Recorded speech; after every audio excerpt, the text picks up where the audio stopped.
video, I'll explain how to create your class on Plume and the profile of your students from sign up to student profiles.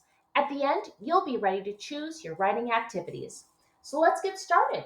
First step, let's click sign up. Then you want to click I am a teacher.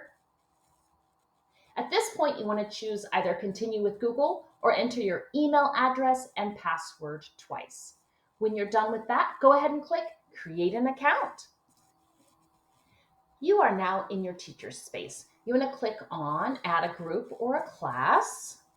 And then we want to name our group. Let's say, I'm going to say fourth grade writing.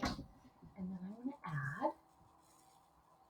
Then at this point, my class is created. You'll be able to create the profiles of your students and choose the content of your writing activities. Next, we're going to create student profiles. Let's click on Add Students. We're going to add the names of our students and the correspondence email for their parents or guardians. Then we're going to fill in. So let's go ahead and put Samuel and Samuel dot. Oh, well, you know what an email would look like. Then we're going to add Sally and apparently, and I would go ahead and keep going. And then I would click Finish. See you in the next video to choose your writing activities.